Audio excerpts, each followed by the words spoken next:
Good afternoon, and thank you for joining us for today's fourth episode in Live Talks from Rightmove. Today, we focus our attention on sellers, those thinking about putting their house on the market, or those on the market already. You might be a seller selling for the first time and you literally just don't know where to start. Or you might have sold before and you feel like you just need some help and advice to help ensure that you and your property are primed and ready to go as soon as lockdown is lifted. Everything today we're discussing is based on the many hundreds of questions that you've been sending in to us. We'll be covering things like what will happen when lockdown lifts, what do I need to do to get ready myself to sell, and how can I sell my property quickly and hopefully for the best possible price. To help us answer your questions, we've brought in some expert help. We've got Joanne Hughes, Director of Greenbank Property Services, a highly respected estate agency firm in Kirby.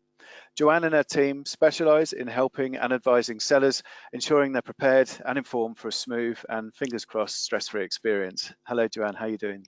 Hi, Jason, I'm fine, thank you. Good. Thank you very much for joining us. No problem. I'm actually excited to wash my hair and put some normal clothes on for once. Yeah, it's nice to get out of the pajamas, isn't it? Yeah. So Joanne, we've had literally hundreds of questions that have been sent in to us today. A huge range of topics have been covered. If it's all right with you, I'd like to start off with some of the pre-submitted questions, and then we'll move on to some live questions from our audience, just to tick off anything that we haven't covered already. Is that okay? Yeah, that's fine. Fire away. Cool. Okay, so the first thing that we want to ask, it kind of feels like a bit of an obvious question, but hundreds and hundreds of people have asked it, and it's important to get some clarity on this. At the moment, we're in lockdown. So can I put my house onto the market right now? Well, Jason, I think that's $1 million question. I think that's what everyone's hoping to get a positive answer on. But unfortunately, without being the bearer of bad news, the government guidance do state that estate agents are not permitted to carry out any face-to-face valuations at the moment. However, there are a number of estate agents that are carrying out some virtual valuations, which people may feel useful. It's a difficult topic to discuss really with virtual valuations because it's hard to be precise. Obviously, the agent can see what you're showing them, but they obviously can't scratch and sniff, they can't smell, they can't get a feel, they can't look at neighbouring houses and room sizes. So by all means, speak to your local agent and ask them whether that's something they're doing at the moment. And if you're looking for maybe a ballpark or just a guidance, use what the advice they're giving you during the online valuation. But then you must really wait until they can reopen, invite them into your house when it's deemed necessary, and obviously with social distance measures, and ask them just to cover over what you've previously discussed. Speak to them about photographs. Again, I know some agents are listing with the vendor's own photographs, which doesn't really look great. But any real good estate agent should have your best interest at heart, and there really is no rush at this moment to get your property on the market. Obviously, mortgage lenders have changed their criteria during lockdown, so it's extremely difficult for buyers to obtain mortgages at the moment. Some surveyors have been furloughed, so it's, if you do obviously secure a mortgage in the pandemic that we're in, it's then the next stage, the surveyor obviously attending the property. But as I say, there shouldn't really, if you do speak to your local agent, they should really have your best interests at heart. I think, and it's solid advice, and we have to follow social distancing advice. So any advice from the government or the NHS is the advice that we have to follow. Sounds like you could get a valuation, but really it's the photos. You don't really want to go live with photos that aren't going to represent your property in the best light. Exactly. Okay, so if we're all waiting for restrictions to be lifted, I guess the question is, why are we on this webinar? What's so important about planning in advance? Why should you start thinking about selling now? Before you answer that though, Joe, going to ask the audience a quick question, if that's okay. Okay, so see how awake everyone is on the line today. We could launch this poll, and we just want to find out how long you guys on the line think it takes to sell. I've got some options that I need to expand my control panel to read. So if you could start your voting, and we can have a look at how you guys feel. So the options are, so how long do you think it's going to take to sell? This is from when your property goes live on Rightmove up until completion, so when someone walks away with your keys. So how long do you think that process at the moment is taking on average? Is it 6 to 9 weeks, 10 to 18 weeks, 19 to 23 weeks, or is it 24 weeks and beyond? It'd be quite interesting just to see what people's thoughts are on this and to gauge how optimistic or pessimistic people are on the line today. So if we could just close those results down, then we'll share those out and we'll just take a quick look at what people think. Okay, so if we can share that with the audience, so we can see the highest amount of people, 39% of people on the line today think it's going to take around 19 to 23 weeks. 34% say 10 to 18 weeks, not a lot in that. Then it's 24%, ironically say 24 weeks, smallest amount of people, 3% saying 6 to 9. So most people think it's going to take between 10 and 20 weeks. If we could just hide those results now. Perfect. Okay, so Joe, that tells us that people, they're optimistic, but they're also slightly realistic in this, because on average, from what we can see on Rightmove data, it's around 24 weeks. Now, if we think about going live on Rightmove today, that takes us almost up to Christmas. That takes us to kind of end of October, November time. Why does it take so long? It shouldn't do, really. I think there's a number of factors surrounding the level of time it takes to agree a sale and complete on the sale. Obviously, securing your buyer is the first hurdle that we all, need to get over, and the price is really the key factor in that. If your price is overvalued and you're struggling with getting people in over your door, obviously pre-lockdown, we're talking about here. It's got to be your price ultimately. So obviously, if your price is right and your property pictures look perfect and the agent's getting you some leads in, securing an actual, from listing to securing a buyer, historically takes 2 weeks in the area where we're trading. And then from then on, it's mainly paperwork and the solicitors that you employ to instruct to deal with your sale. And it also depends whether you're in a chain. Obviously, if you're selling a house and you're not buying on, it shouldn't take anywhere near 23 weeks to complete on a house. Okay, so it sounds like a few weeks to find a buyer, and then the rest of that time is made up of conveyancing time, so getting all the legalities and things like that happening. Yeah. Now, it sounds like that's a long time. Are there kind of potential delays that we could look at attacking so we can reduce that time down? Most definitely. Obviously, a lot of people are in the houses at the moment, rattling around looking for jobs to do. Whilst you're up in the attic, dig out your deeds, find information that's relating to your property now. So we can claw back that time of not being able to list your property, not being able to allow people into your homes. But when you do secure a buyer, we can sort of claw back that time. So contracts can be issued straight away with the solicitors. So hopefully, obviously I'll talk about that in more detail with what paperwork we need. But any genuine seller at this moment in time is going to be looking to get all their eggs in the basket ready for when we can all resume as normal. Yeah, what do you think are the risks of these delays? So the longer it's on the market, what implications does that have for you as a seller? Well, obviously, most properties, if they're already on the market during the periods of lockdown, they're going to tend to go a little bit stale. We, as an agent, also don't know how the housing market is going to recover from lockdown. So even going back to having your house valued now, it would be extremely difficult for me to be precise with the valuation I'm given. Am I given a valuation that was pre-lockdown, or is it best for me to wait to see how the housing market recovers, to see whether obviously lenders are re-lending with lower deposits, employment, are people going back to their original jobs? I think this is everything that we've just got to take into account at the moment. Obviously, your local agent will know what's happening with the trends in the market at the moment. We've been pretty lucky. We haven't had really many properties come off the market. We haven't really had any sales fall through. I think people are obviously waiting in the wings to see what happens and see how the property market recovers post-lockdown. Yeah. Okay.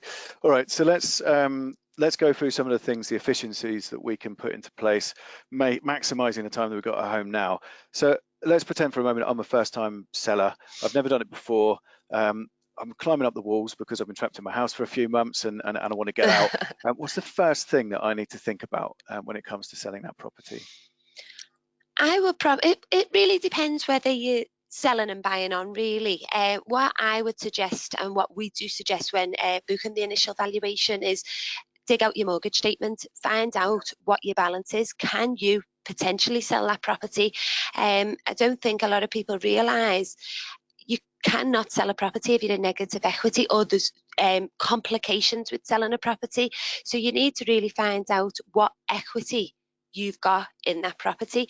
If you're thinking of selling to buy on, again, if your deposit is going to be funded from the proceeds of your sale, you need a rough estimate to how much is going to be left over, what you can save between now and obviously selling your house to fund your second deposit.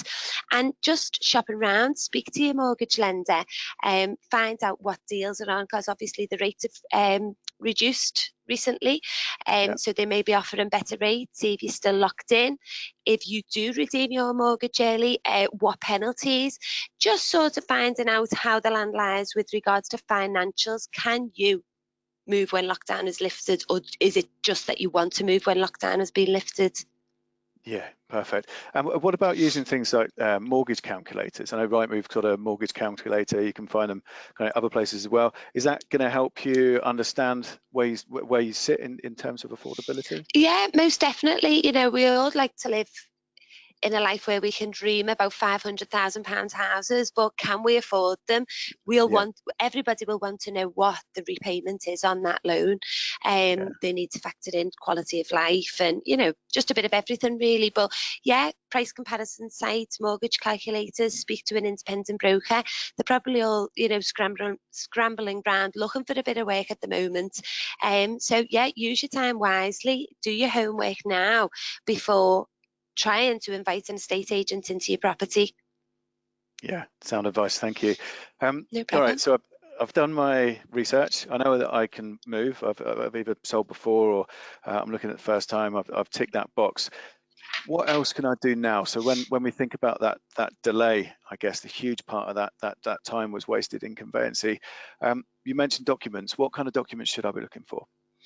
Anything relating to the property, basically. So any land registry documents, especially if your property is leasehold, it's extremely useful for an estate agent to know, you know, if your property is leasehold, what the repayments are, how long the term is, any fencing certificates with regards to new windows, if you've recently had windows installed, rewires, electrical certificates, really anything that's relative to your property, or you know, documents you've received from your solicitor when you purchase that property. I'd just like to point as well, if you're trying to sell a property with solar panels, it's extremely important to try your hardest to locate the property. Obviously, we may have people online now that are thinking of selling a property that has never belonged to them. They've never lived at the property, they're inheriting. It was a buy-to-let. Anything that's relating to that property with regards to solar panels, because historically sales with properties with solar panels, especially if they're free government funded solar panels, do take a lot longer when it comes to the conveyance and progress with your solicitor. So try, you know, and find out as much information as you can. But again, try not to worry or stress about it, because if you're lacking documents, there's ways and means about it. We can, you know, we're your agent, your solicitor will always be there to help. I was going to say, what happens if I can't find my certificates? Yeah, well, I'm a little bit of a nuisance like that, to be fair. Shreds everything nowadays. But yeah, if you can't find documents or you're panicking about any house deeds, it isn't a massive problem in this day and age. Technology, as you know, extremely moved on. Things are done electronically with the land registry. Maybe if your purchase was recent, last 5 years, speak to the conveyancer who done all your paperwork when you purchase that property. They may have some documents, but yeah, again, try not to worry. It's just useful if you can find that information now, to avoid any delays when it comes to securing your buyer. Yeah, perfect. Thank you. We've had a couple of questions coming around gas safety, who've been requested for these. Now, is it mandatory to get a gas safety certificate? No, it's not a legal requirement at the moment for gas and electrical certificates to be carried out on your property when selling. Although most solicitors now are asking for them prior to completion. It's your choice. It's not mandatory. You don't have to provide them. But if you say no, obviously it may ring alarm bells with your buyer that there's a problem with the supply. The cost is pretty minimal, between £50 and £100. So I would suggest maybe getting them done, because it's more common now that solicitors are asking. Yeah, perfect. Thank you. Okay, so there's a load of documents that we need to get. If we can't find them, not to panic. You can simply talk to your agent. They'll help advise you, but your solicitor can find one for you. So, I mean, in this time of lockdown, and we're trying to reduce that end time. I mean, can I get a solicitor now? Is that going to be helpful? Oh, most definitely, yes. Obviously, solicitors, again, are going to be looking for a bit of work. They wouldn't have had many leads coming through at the moment. They're currently dealing with the cases they've already got in hand. But yeah, ask your agency whether they're going to refer to a solicitor. Speak to your local solicitor, one you've used in the past or one that's come highly recommended. I would always, my advice to my buyers and sellers is use a local solicitor somewhere, obviously once lockdown's been lifted, that you can drive to with your documents. You're not relying on post.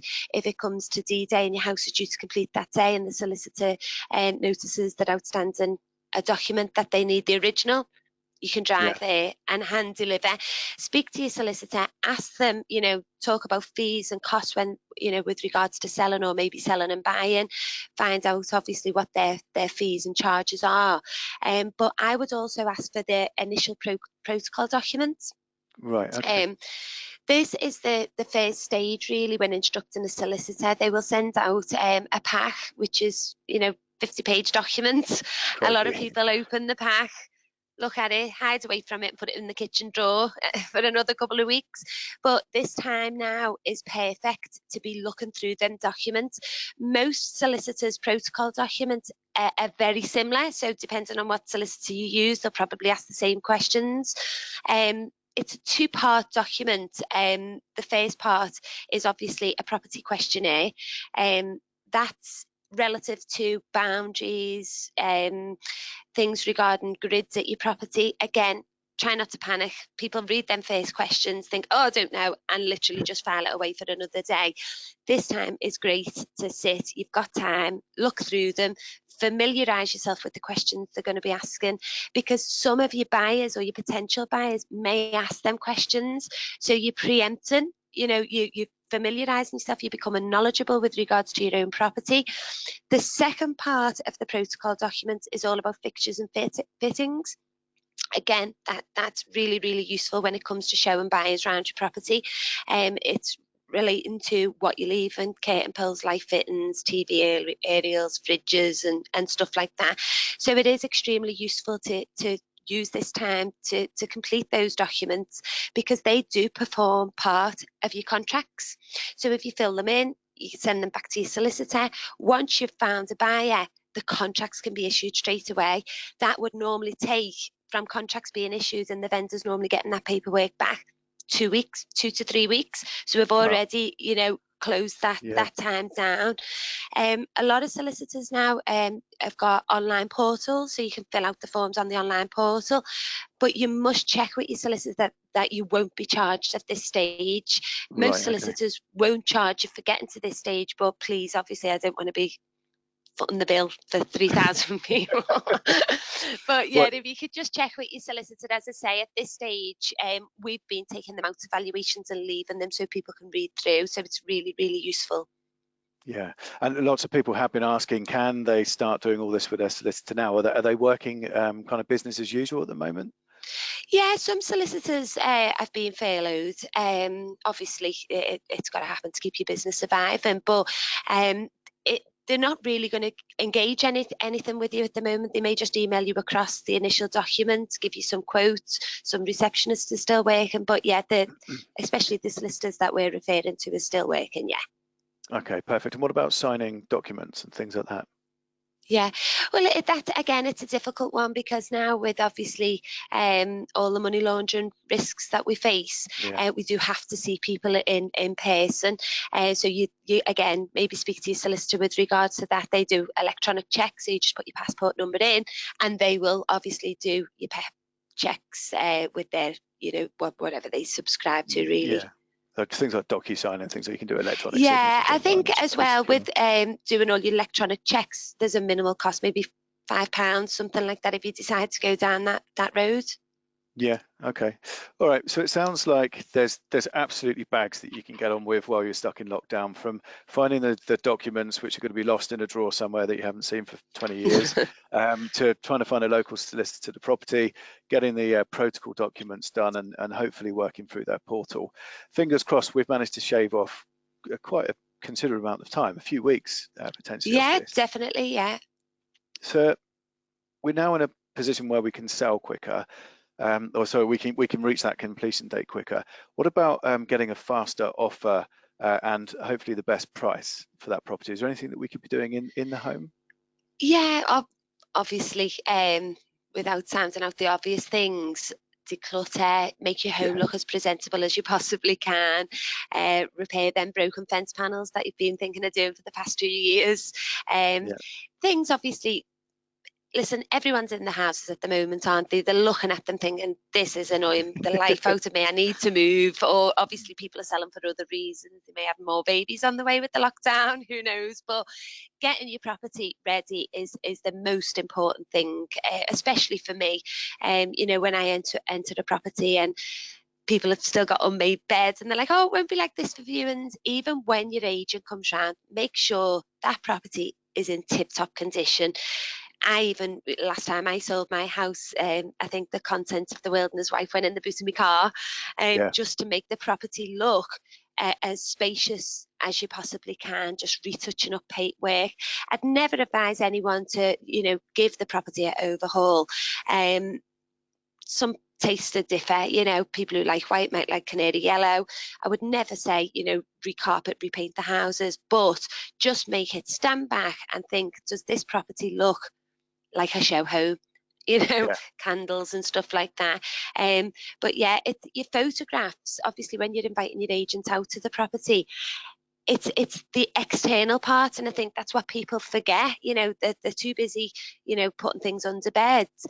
You've got to focus on the outside of your property, because that is ultimately going to be your main attraction. If people are doing drive-bys, put your wheelie bins in the garage where you can, or drag them round to the back of the property. Weed the front, few hanging baskets. Just try to make, you know, the first impressions count. yeah. Perfect. And is there anything in particular that you've found through your experience in selling that really kind of switches buyers on when it comes to the front of the property, or on the other side of that, what really puts people off? Yeah, you know, there are a few things. Typically parking, you know, is a big issue for the outside of your property.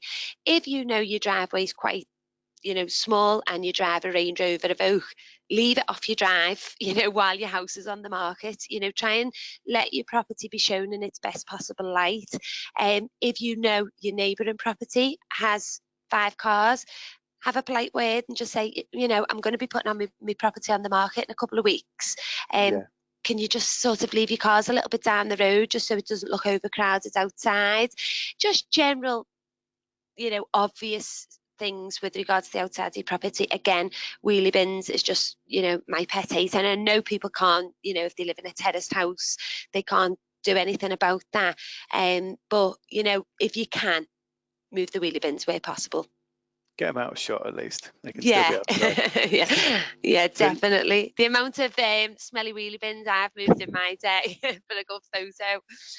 Again, just touching on that with regards to the outside of a property, when you do decide to list, I know we live in England, and I know the weather's, up and down at the moment, but just have a little look at the app, for, the weather app, just to see when the weather's going to be good, and try and coincide that with instructing your agent to take photographs. There's nothing worse than an absolutely stunning property on a miserable day, Yeah. and the agent's got to come back. Just try and obviously think them things through. There's some good little tips. So try and find a sunny day. Easier said than Yeah, done. needle in We a are. haystack. We'll all go back and it'll rain for a month.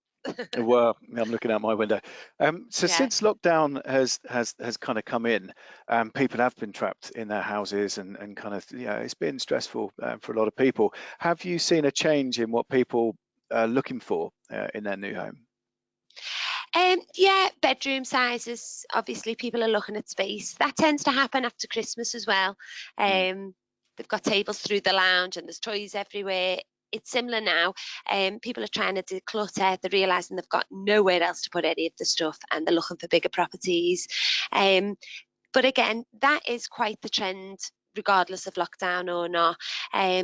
Another thing that people are thinking of, looking for properties that are already in tip-top condition. Obviously, they're stuck in their own homes now. They're looking at the kitchen, it looks a bit tired and dated, and they're thinking, right, I'm just going to move to somewhere that's all done up lovely, and I haven't got to do the work, basically. So I think that's been, obviously, people are just tired of looking at the four walls at the minute. yeah. On that, in your experience, is it worth spending money on a new kitchen just to sell it? Is that Oh, going to? no, definitely not. No, as I said earlier, I touched on earlier. Everybody's taste is completely different. Yeah. I know in Liverpool we're fond of grey and white. Everyone's really grey white, and if it's grey and white, it sells in a day. Yeah. But yeah, with regards to kitchens, I look at some properties and I think about, right, if I was buying this property now, I'd take that wall down, knock it through. So you go and spend £8,000 to £10,000 on a kitchen for your buyer Yeah. to rip it out. It's not going to increase the value of your property, although it could encourage people to offer because it doesn't need to. And so it's a bit stuck in a rock and a hard place with that one. Yeah, I guess that's tough because it's quite an extreme, isn't it? Getting a whole new kitchen in. On average, I mean, what's the average kind of dress up budget that you could put in, and just to spruce the space up to get a good price back? Yeah, the information I give to my sellers is it's more time than money. I would say a lot of things you can do around your house, you've probably already got odd tubs of paint from when you've painted the last time. I would never advise anyone to spend over a couple of £100 Yeah. resprucing the property. It's mainly like bits and bobs that you're going to leave around, like nice smelling candles. Again, a smell is one of the massive turn-offs in a property. Open your windows, light some nice candles. If a property doesn't smell great, your buyer is going to want to get in and get out. They're not going to be looking at your kitchen, and they're not going to be looking at your fancy new candle that you've just ordered from Next. They're going to want to get in and they're going to get out. To make sure you Yeah. air your property out, you make sure it's nice, clean, obviously smelling. And again, speak to your neighbours if their garden's a little bit overgrown. I know that is a real touchy subject, Yeah. but your buyers will look at neighbouring properties before they make a decision. And quick to judge as well, I guess, aren't we? Definitely, yeah. Okay, at this point, it feels like we should take a stronger look at the questions that are coming in, because there have been a lot of questions coming in while we've been talking. Tried to field in as many as we could. Going to take some questions from the audience in a minute, but before that, I've got one more question for the audience, if that's okay. So just touching back to what Joanne and I were just talking about, how has the current situation changed what you might be looking for in your home? So we're just going to launch that poll now. And we'll give you a few seconds to go through and consider your options. It might be that it hasn't changed anything. It might be that it's really made you look at a few things. We've put on size, location, budget, or no effect at all. You're still looking for and still value the same things as you did when you were starting to think about it before. I'm just going to give you a couple more seconds. We'll close that, and then we'll have a look and we'll share those results. So this is quite interesting. So I thought this would be higher, but only 8% have said size. And I thought, I guess that's going to be quite a London thing. That size is a bigger issue. Affordability. Yeah, so that's budget is 16, location at 15%. You might start to see people looking to move to less urban locations or realise that they're isolated and want to get back in. But overridingly, 61%, so it hasn't changed anything at all. So COVID hasn't had an impact on what they value in their home. So really interesting result. Mm. Okay, so we're going to go to take some questions from our audience. Hopefully they're going to be kind to you, but we'll try I and was get through as many thinking as we that I can. hope they're not going to start asking if I've still got my pajamas on under the shirt. Well, the first one is a tricky one. It's not about your pajamas. This is from Yeah. Sally. She's asked, is it a good time to sell now, or should I wait until the property market recovers? And how long is that likely to take? I would wait until the property market recovers. As much as it's absolutely killing me to turn business away at the moment, it's just not the right time to sell. It's a few different reasons really, and again, what I did want to touch on before but didn't because I tend to ramble, is if you do instruct an agent to sell your property, ask your agent, have they financially qualified your buyer? Mm, Because pre-lockdown, a lot of people have been approved for a mortgage, but obviously the circumstances and criteria has changed with the lender. So if you're thinking of listing now and you've got, an agent who's happy to list with your photographs and stuff like that, you're rushing at the wrong time. You need to ask yourself then, would you allow people in to view? And would you be wasting your time? Can people get mortgages? I would be asking my agent, you qualified my buyer? Have you seen proof of his agreement in principle? But yeah, at this time, I don't think it would be pretty right or deemed necessary to let anyone in your home at the moment. I know some agents are offering virtual viewings, but how trustworthy are they? Would you buy a house based on a video? yeah. I recently done a poll on some of my social media, just asking the same question before I ran out, and started getting virtual videos, and a lot of the feedback was they would rent a property by a virtual video, but they would not purchase the property. They would show interest from the virtual video, but they would still want to come into your home to view it when lockdown has been lifted. And that's an interesting thing. So obviously in this context, we're looking at market recovery being when lockdown lifts. And what has been interesting is obviously when lockdown happened, we saw that have an impact on the searches on site. But those searches are now starting to get back up and they're starting to reach kind of what we class as normal levels, which shows that there is demand. People are still looking and that forward motion is still happening. But now there's the introduction of the video capabilities. People are looking at video tours. They're starting to use that as pre-qualification. So to make sure that you're getting good buyers come around, you go, right, well, you can have a look at the video, line up good qualified buyers for when lockdown lifts, and then hopefully that speeds up the process when everyone scrambles to kind of get back Yeah. on the ball. Yeah, definitely. But I, as an agency, and I wouldn't want my agent to list my house as under offer. If someone shows an interest Oh yeah, from a yeah, virtual viewing and you agree an offer or a tentative offer with your buyer, then ask your agent to keep your property available until such yeah. time that the buyer can come round and internally view the property and agree that they're still happy to proceed. Line up a few offers and Yeah, or a few buyers and make sure that you are getting the get a best bidding possible war. price for them to come out. Yeah. Okay, so this is an interesting one as well, and we're still talking about just easing ourselves out of lockdown, I guess. But James asks, how can we ensure viewings are going to be safe? See, that is a really difficult question, and I think that's something that you would need to ask. It's when you personally feel comfortable. Yeah, We haven't been doing any property viewings at the moment, and no, it's to the annoyance of a lot of people who are that desperate to get the property sold. yeah, But as I say, we're putting health before sales, and I hope yeah. that a lot of agents are doing exactly the same. When lockdown is lifted, we can rebuild our lives. Obviously, it would be unfortunate to try and do that with the loss of loved ones. Yeah. So I think, you've got to use common sense, where you can. If your property's on the market and the agent is ringing and asking, do you want to do viewings? That's only something that, you can It, answer yourself, it, really. it, yeah, it goes against government guidelines, and I the, know. the, the advice is you shouldn't be doing that right now. When the Yeah. government issues guidelines, it's important to be in the know and really closely following those. Rightmove have been working with the government, so hopefully when the government is ready to release that next phase, there'll be some guidance on how viewings can be done safely when they're allowed. But I think the advice is, wait until you're allowed. Definitely. Okay, so Amy asked, this is a good question. So how do I know what the best agent for me is? Oh, that is a good question. Obviously, I'm sitting here for high street agents, but this is, a bugbear for me really, because we do get a lot of calls. Oh, hi, I'm looking to sell my house. How much you charge? That's the first question they ask. How much you charge? It's sort of the only question. They won't go on to ask anything else. So if I disclose, I don't know, £100, £1,000, they'll say, oh, that's great, thank you. They won't ask, what do you do for that, fee? What's included? Where's my property going to be advertised? So half the time I could turn around and say, oh, charge tenner, and they'll be like, oh, that's good, but I'm not going to advertise your property. I'm not going to put it on Rightmove. I'm not, I'll come round, value it, and that'll be it.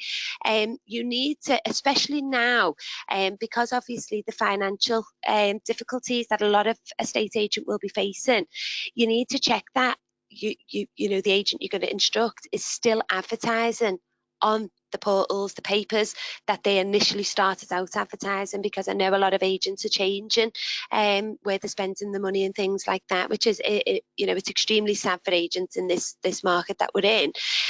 But you need to be sure that you're getting the best possible deal on a no sale, no fee basis. Don't ever pay anyone up front for selling your property, because there's just no incentive for that agent to sell.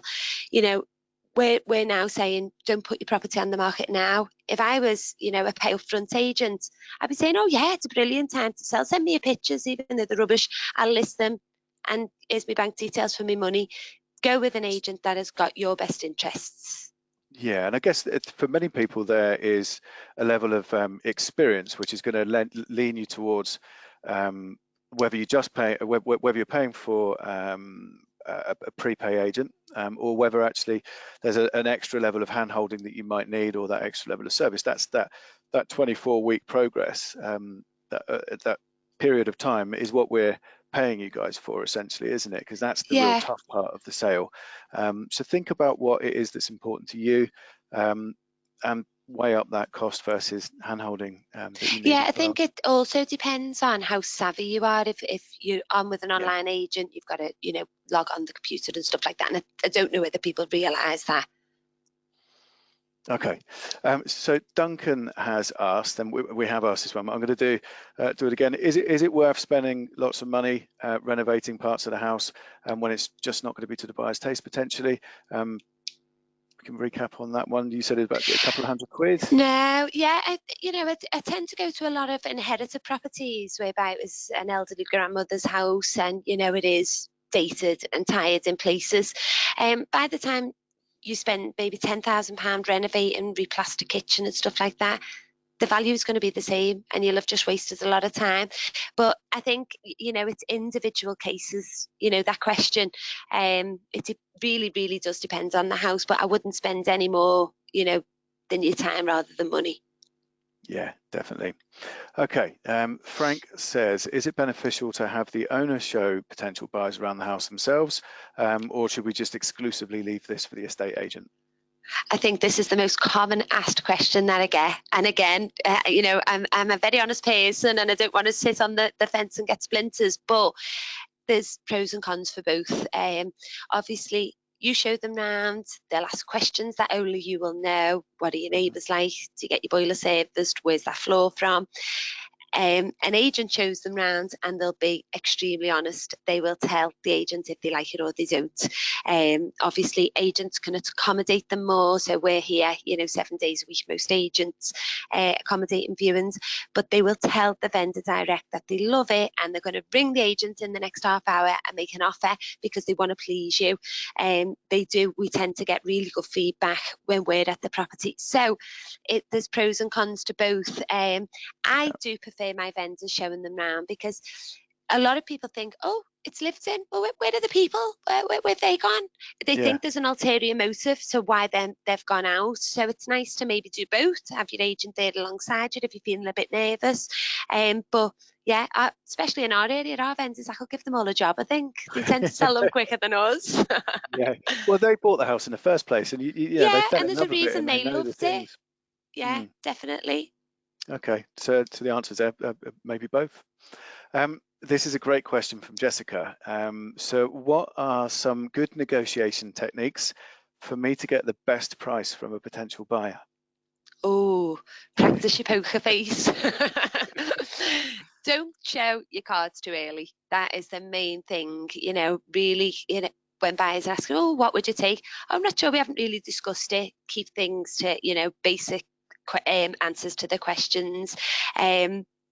As well, I think with that question, that's why you employ an agency. They negotiate the price. So yeah, I would probably say just keep things to a basic, really, if you can. Don't engage too much, don't show too much away, and create the agency. That is the number one thing to do. I'm not expecting everyone to sit here and lie, really, but if they ask, have you had any other interest, the answer is always yes. Got someone coming in 10 minutes after you. Well, the answer should always be yes, because if it's been on Rightmove, then you can say, well, lots of people are looking at the house, agents Yeah, getting lots of leads. There's ways, but yeah, creating that sense of urgency.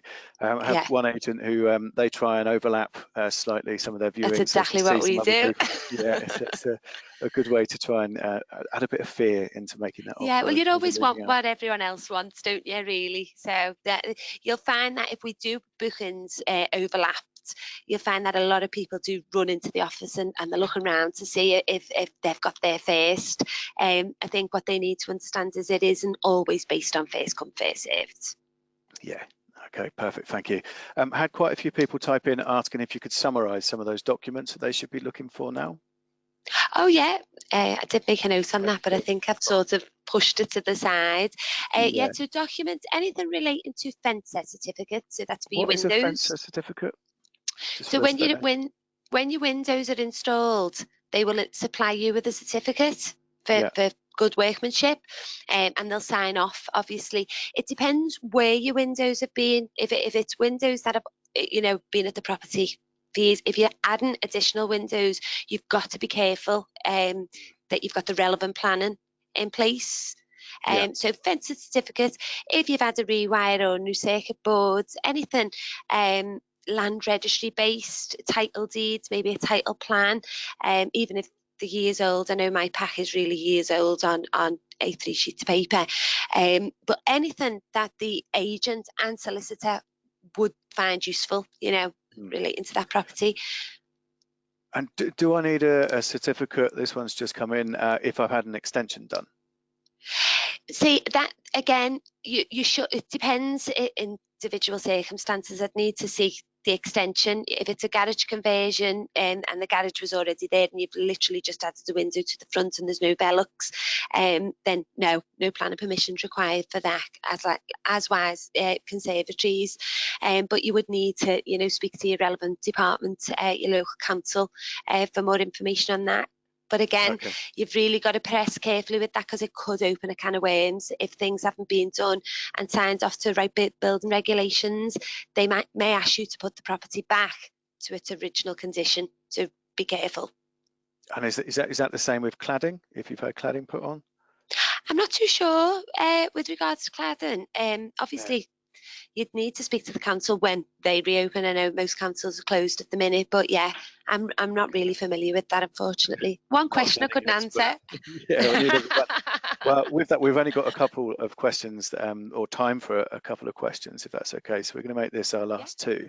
Rajiv asked, Lewis asked, should furniture be left in an apartment for photos to help allow potential buyers judge the space, or is it better to make the apartment or flat empty?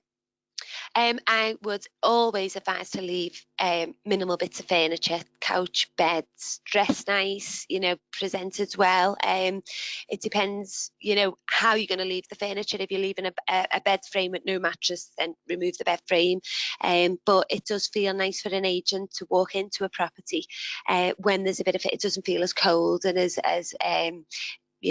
it just has an all-round nicer feel when the viewings are going ahead. So yeah, I would probably say judge it best as you can, but a little bit of furniture always does, maybe some photographs and stuff. Perfect, thank you. And our last question could be a tough one, might not be, we'll see. So where's the question gone? So I've got no idea where my deeds are for my property. Will I need them? And if so, where will I get them from? Quite a few people have asked about their deeds or lack of. Oh, so we've got some people who are not really well organised. They're not ready. I'm one of them, so I'm going to agree with you on that. Again, I'd need to know a little bit more information about that, but I'll just try quickly cover, a few different scenarios. If the property was recently purchased, so maybe 5 years, I don't know, and the conveyancing solicitor is still trading, speak to them to see whether they hold any documents in relation to your title deeds. If you've still got a mortgage, speak to your mortgage lender, because they still tend to hold on to some title deeds. Even if you've paid your mortgage off, they may not have sent you out the deeds. But as I said earlier on, we're moving into a society where a lot of the IT and everything else has moved forward. Deeds can be sent electronically, so if you speak to your land registry, they will locate your deeds.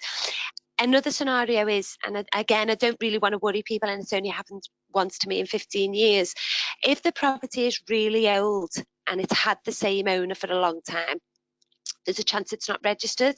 So if there are no deeds, you would have to get the deeds rewritten up, and that could take months.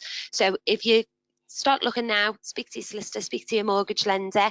I'm sure, I'm almost certain that you will locate them. Someone's going to find them somewhere for you. Yeah. Cool. Perfect. Jo, thank you very much for all of your no problem. help and advice today. It seems like there's absolutely loads we can get onto whilst we're in lockdown. Advice is, can't put your house on the market really at the moment. Wait till lockdown lifts. Start looking for documents. Line up your solicitor. Get your house ready and be in the best possible place to sell as soon as that lockdown lifts. Make yourself more attractive to buyers and sellers, and be in a much better place to reduce down that 24-week time. We've got loads of help and advice outside of this webinar on Rightmove in our blog. So if you head to rightmove.co.uk and have a look at our COVID-19 section, you can see all of our past webinars there and anything else that we've got coming up. Do get in contact with your local agent if you have any questions past what we've discussed today. They'll be happy to help. And we'll be sending out a follow-up email from this, packed full of links and more information to help you in your property journey. So Jo, again, thank you very much for joining us in today's session. Thank you very much. It was a pleasure. No, it's been great to have you here. Thank you for all of your questions and all of them being nice. And we'll see you on another talk soon. Thank you. Brilliant. See ya. See ya.